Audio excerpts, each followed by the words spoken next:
kuri uyu munsi wa mbere mu ndwi igira kabiri muri iki gihe ceranda c'ubushikiro ijambo ry'Imana mu gisomwa ca mbere turumva ingene muri Isaya wa kabiri, kuko muri kijya gitabo kinini nyabitirira Isaya abahinga b'ijambo ry'Imana baravuga yuko atari Isaya umwe, harimo ba Isaya nka batatu. Uyu ni Isaya wa kabiri, tuzi yuko yandikiye abantu b'Imana bari batwaye kw'imbohe hariya i Babylon, barembejwe n'amakuba n'amagume y'ivyo barimwo iyo bari batwaye kw'imbohe, atagihugu bagifise, atatongo bagifise, atagisengero bagifise, badashobora gusenga neza Imana yabo, bakumva bagayitse, bakumva bakengerewe, bakumva baremerewe n'ubuzima. Bamwe mbere bagatangura kwihebura, kuko wasanga nugira ntibaribwa mu mutima no kubona ingene bagirira amasabamana asharije akomeye. Ikigwamana casengwa cane muri ivyo bice vyo bari baratwawe kw'imbohe citwa Marduk, ugasanga baragitegurira. Sinza hose mwumva akunze kuvuga ngo cira inzira umukama mwidonzi. Hajya avuga ngo cira inzira umukama, nukugira ngo ababwira ati inzira y'ukuri mutegerezwa kwitwararika ni inzira umukama amazana namwo, si izo nzira bacira ivyo bigirwamana atabuzima bifise.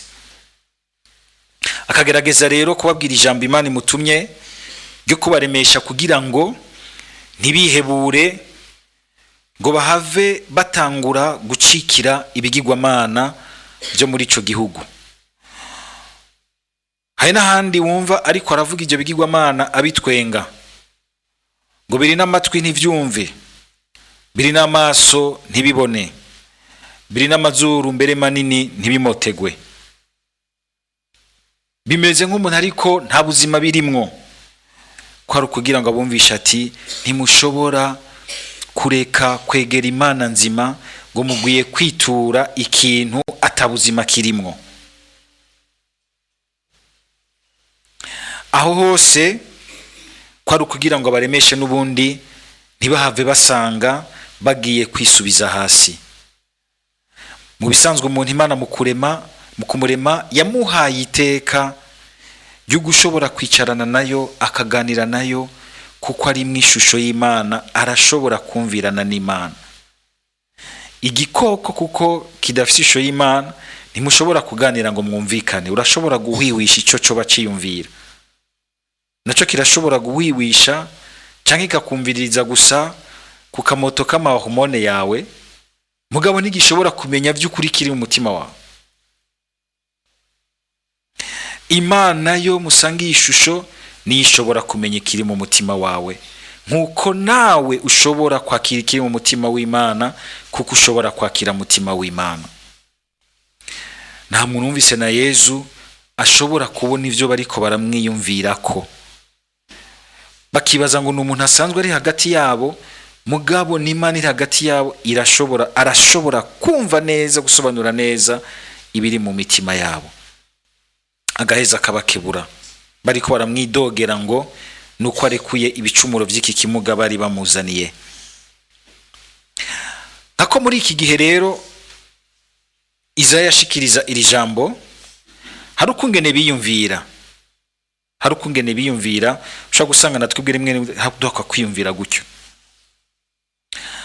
Hakungene biyumvira yuko kubera ko batsinzwe n'abanyamahanga, mbere bakabatwara kw'imbohe, bakanasambura, bagatyoza, bagahumanya igisengero c'Imana, Imana yabo, kuko bemera ko hari Imana nyinshi. Hamwe baribaza bati Imana yacu yawe niyikomeye, niyiganza izindi Imana zose. Babonye rero batsinzwe, gacagira ati bwa bundi twarihenze yemwe, twemeye Imana itagira inguvu, ko bari abanyamahanga badutsinze, ni Imana yabo yatsinze Imana yacu. Tugire Kristo. aho mu mitima usanga muri ko murabatwenga bari bijuju. ihenda bere ku bujuje bwawe ngene buhora butugendera bukiri mu bantu b'uyu munsi. Nta bantu mubona yuko uyu munsi ashobora kuba afise ibibazo mu buzima agatangura canke kwibaza, nabo nyene byarabashikira bakibaza ko Imana yabakuye kwiminwe, agatangura kwibaza ati Imana yamukuye kwiminwe, agatangura kubona ati Imana ya Yezu Kristo ntikomeye, Imana patiri mwibutsa Imana wa Radio Maria tubwira ntikomeye, bagatangura kumuyagira Imana z'abapfumu. Hagiye bazagiye ku mupfumu no kuvuga iki? Ujya mupfumu arafise inguvu gusumbya Imana ya patiri, Imana ya Ibrahimu, Isaac na Yakobo amariko baratubwira, arafise inguvu gusumba Yezu. Mugabo nuko niyo mupfumu aje ngaha tugahereza inkuka y'imisa ubona kumbagara ngaho, kandi urupfu ruje ruramutwara. Haragera n'igihe Imana ibabwira iti burya ntimwibaze ngo nibijya bimana byo muri ayo mahanga bindusha inguvu, oya ni jewe nabirekuye kubera yuko mufise musigaye mwarimenyereye mu vyaha byanyu gushikaho mwibaza ko Imana ishobora gupanga iwanyu mukayogaranira iwanyu mu vyaha byanyu. Narabaye nk'ubareka gatonya kugira ngo mubanze muve mu ruhendo rw'ingene mwiyumvira Imana. Mbere izo citumako uwundi Isaya giriti hari uwundi mwami Imana iri kwirazana wo mu bapagani atari n'uvuye mu gihugu c'Imana. Imana igakoresha abapagani kugira ngo ibereke iti n'abapagani bagengwa n'Imana yacu, Imana iyawe. Hari igihe natwe rusanga hari ibintu duhaye ububasha bwinshi gusumba Imana. Umuntu akagutera ubwoba kamuha ububasha ukishira mu minwe yiwe, kandi uzi neza ko wishize mu minwe y'umuntu agukengera, agufata nabi, akugira iki, ukikura mu minwe y'Imana uzi yuko ariyo nsa igufitiye iteka ryo gushaka kukwicarika hafi yayo ugasangira nayo, yama yakwicaritse ku meza yayo mugasangira. Ugaca usanga wagiye gusangira n'ibindi bintu. Ntituba twenge rero ibimungu ibimana dupfukamira ugasanga bidushira mu ntumbero itandukanye n'Imana se umukama wacu Yezu Kristo, n'ubu biracahari. Iki gihe cy'ubushikire rero ni igihe cyo gusubira kumva amajambo nkaya yuko n'igihe ubu uri kuraca ahantu hagoye nk'ibi bihe nyene Isaya wa kabiri yabwira aba banyisirayeli. Ibintu vya mbere vyo kwiyama no kwibaza ngo Imana yagukuye kwiminwe. Imana igukuye kwiminwe none nuguhumeka ni wohumeka, canke kwibaza uti ni Imana yacu yatsinzwe.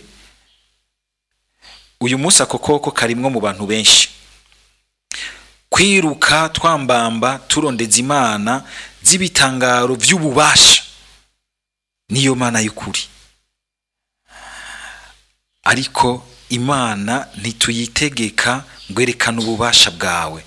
Turashobora kuyisaba tuti garagaza ubunahazwa bwawe, ariko ntituyitegeka.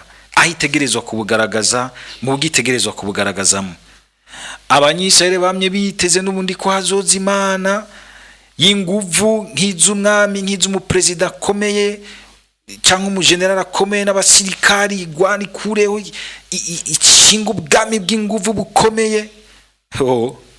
Yezu aca Imana icayizira mu muntu asanzwe umunyanazareti ahantu hatanamenyekana, kugira ngo twame twikura mu ivyo vyiyumviro vy'agapagani kakiri muri twebwe. Twama tubona umenga Imana ipanze iy'ibintu bikunze bikomeye vya kaka bihambaye, kamenga iwe umuntu muto muto, umuntu adashoka aronka ijambo mu bandi, ahaciye imiryango ntice yiyugurura mbere atanamenyekana, ukamenga Imana ntishobora kubiri kumwe nawe.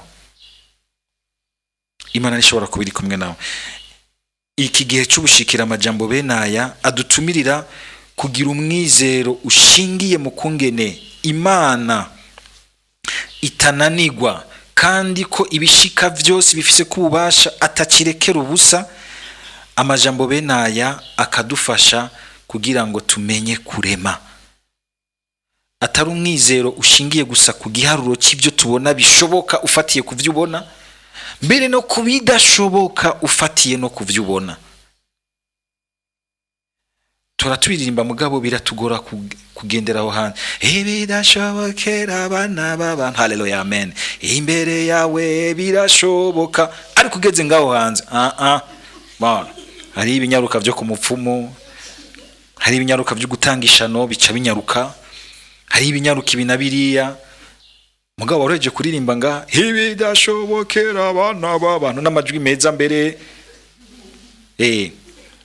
ugasanga siko bica bishoka bibanguka gushira mu ngiro. Iki gihe cy'ubushikiro ni gihe cyo kugira ngo dusubire turabe kudashobora gusanga mu buzima bwacu tubaho ku gihushane cy'ivyo twitirira Imana.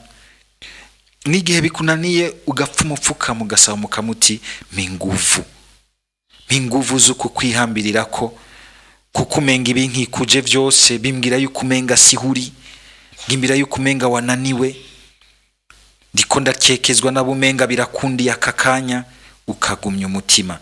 Yesu agira ati mu bihe bya nyuma hoho muzogeragezwa, ngo iyo ataba Imana yarashize ikiringo gito kuri ivyo bihe, n'abatowe benshi botakaye.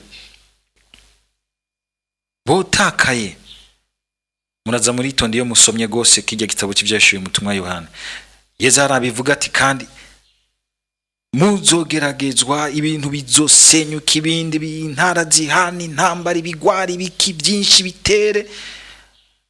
Hamwe mwibaza muti turi hehe? Muce mutangura kumva babwiye bati ngo ari hariya, undi abagiye atari hariya, ndabagiye atari hariya.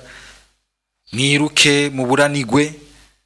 Hari akajambo yongerako muri Matayo ngo ariko ngo uzogumya umutima gushika birangire, ngo niwazorokoka. Kugumya umutima no kuvuga iki? Kuguma mu ntombere y'ukwemera yadusigaranye mu majambo yiwe, mu nsiguro nziza ekleziya iyatangamwo. Si ekleziya muci mutangura kubona musenyeri nde, oya, ni mutima mweranda bandanya muri ekleziya kwigisha afatiye ku Yesu yatwigishije. Kubandanya wakira amasakramento, kuronderana Imana umutima mwiza, kubandanya ugwanya umutima mubi muri wewe, ubwiyorobetsi n'ibindi byinshi. Kurondera Imana dans la simplicité, muri ayo majambo asanzwe. Uyu munsi abantu bose biruka baronderi abapastori bakomeye bafise amavuta bakora ku bantu bagaca bacika imihindi giti ngaho, ngo ni Imana itegerezwa kubiri. Bose bariko barondera ngo y'amavuta yo muri Nigeria, ngo nayo muri Nigeria ngo ibihumbi 700 bashinga amasare gukora amadini. Gasanga abantu umenga ntitwumva neza iyo tuva niyo tuja. Iki gihe cy'ubushikiro kidufashe kugaruka kuco twita mu gifaransa l'essentiel, dans la simplicité, gusubira kugira ugusenga gucyoroye kandi gufatiye kuri ivyo nyene vyiza byose Imana yatweretsemwo, ingene vyaremye vyakujije birashikana mu bigero. Aberandabo benshi imyaka ibihumbi n'ibihumbagiza, mukazubona akantu gatanguye nta n'amezi 2 karamara ugiye kwirukayo, usize ikigega c'ibintu vyiza vyinshi ngaho.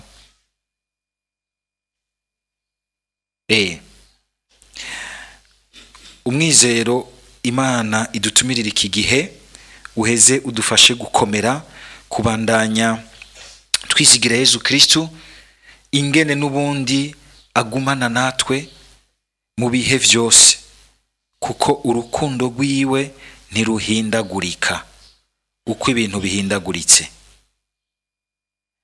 Niho duhiririwe ngo uko yamye ni kwa uyu munsi kandi ni kwa zokwamaho. Ni rukundo rudaterera hasi, ni rukundo rutananigwa, ni rukundo rushikana umenye kwihangana akamukurikira gushika ku musozo. Amen.